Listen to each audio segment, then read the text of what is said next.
Okay, now for the roadmap and for what's coming is we're getting this event. So we get 7-day lock-in with at the end we will be getting RGB SSR, which was implemented before October 23rd. We have to kind of review what that was. I can't remember. I think just the newest ones are not included in that one, but everything before I think is actually included in here. Then we got the new unit Lowen. She is going to be a defense-based bruiser unit. From her kit, she looks very annoying to deal with in the bruiser mirror match. Against CC Cleave, she looks a little bit weaker. Actually, Cleave has a stronger matchup, so especially MaTeIRiA has a good matchup against her because she is defense based. That makes her easier to kill with MaTeIRiA versus like a Ray Mary, for example. So that's a good thing. She does not seem as busted, to be honest, which is good. Then we also get this guy here, Santik. Now for this guy, I'm actually very excited because it seems like he's going to be the LD 4-star and he has a lot of utility. I'm super hyped for this guy.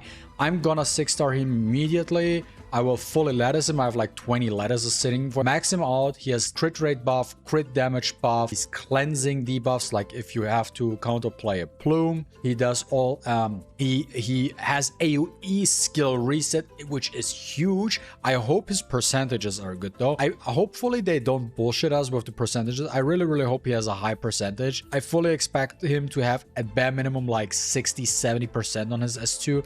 Like you can't do like 30%. It's way too low, especially since it's a single hit. It's not a multi-hit, so I hope it's a high percentage for him. Playing triple accuracy. Very good kit. Super excited for them. Then afterwards, we will be getting Pauline and Senyu. No clue what they're doing. And then another LD unit, Familia, which is coming on the 15th of January. And now we're getting a new feature, which is the... No, wait. Well, what is showing this one here? But we're getting a new feature, which is awakening SR characters, and we're getting a buff to Turandot, to RC77, and Green Zanya. These three characters here will be getting new awakenings, and the awakenings will be strong effects to their kits. I have no clue why they decide to give Zanya a buff. She's a meta unit already. The other two ones are more exciting, and I'm actually super excited to test these two units when they are awakened with their new buffs and see how viable they are in PvP. So I think this is kind of interesting. So Turandot, for example, Persevering Blades, which I don't know actually. Let me go to the units right now so you see that on screen here. She is a red unit. So where is she? There we go. There's Turandot. Are her skills? There we go. There is skill. Okay, so the S3 is the aerial wheeling and Severing Blade is her S1. And right now dealing 4 hits. Each time hits decrease turn meter and a chance to dispel and turn gracefully, blah blah blah. So this is the S3, and here we have the S1 new passive, increase the strength of basic buffs applied to all allies. That just means this is a passive, which is cool. We will see how much it buffs. Then the S2 overall improvement. Now she's going to strip first, and then she also has the turn meter minus effect on 2, so she's more consistent as a stripper unit for a 4-star unit. And the interesting part, I think, about Turandot, which we cannot neglect, that she is quite fast, right? She has at like 128 plus 12, so she is decently fast. And then on her S3, now this is where it becomes actually very interesting for me, adds a new turn meter plus effect. And if we look at her right now, her S3 is attack and defense buff to all allies for 2 turns. Now she also gets a boost effect. Now the question is, how strong is the boost effect? Is it potentially viable to play her as a cleave support unit, attack buff, meter buff?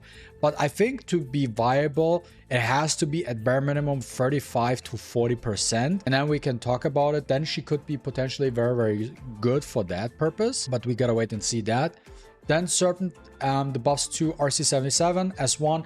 When enemy target has a debuff purified, their buffs are simultaneously dispelled and their max HP is reduced. If the target has no dispellable buffs, additional max HP will be removed.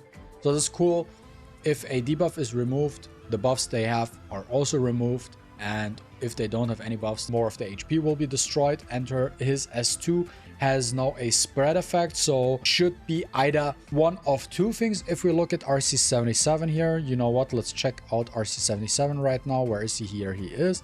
Looking at his S2, he hits a target 4 times, and then the first 3 hits has a chance to push back the target's turn meter by 25%, and the last hit has a chance to extend all the debuffs by 1 turn.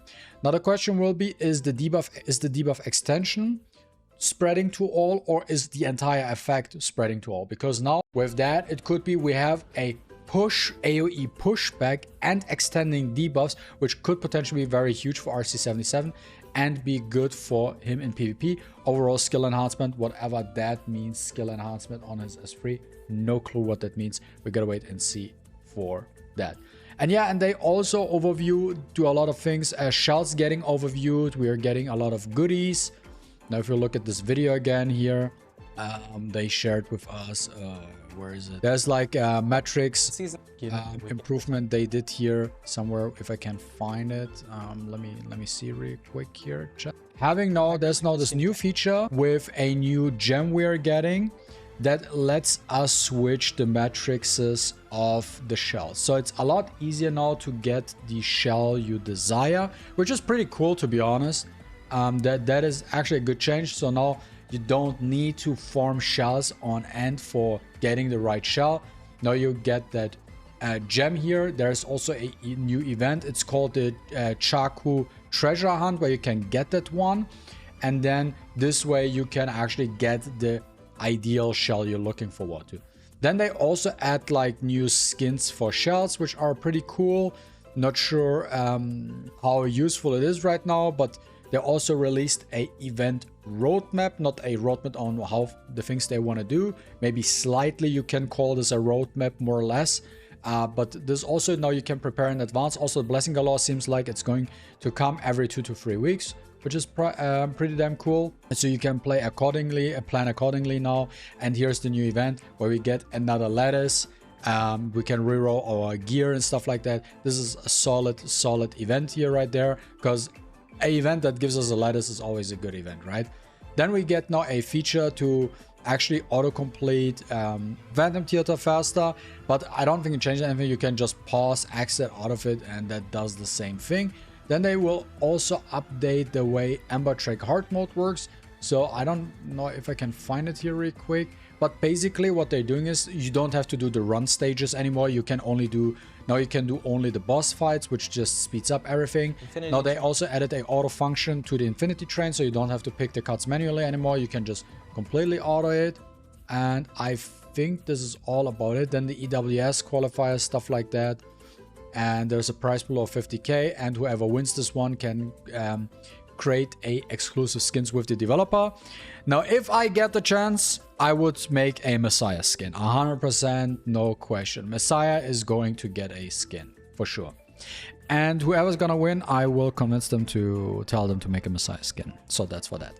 Yeah, pretty cool changes overall. But there is a gripe I have with these changes. While everything is looking good so far, the biggest thing right now for this game is the Special Season 2 balance changes. What will they decide to nerf? What will they decide to buff? And I think this will primarily decide what the people will do with Season 2 and going forward with this game.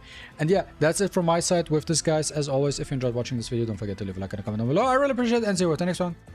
Deuces.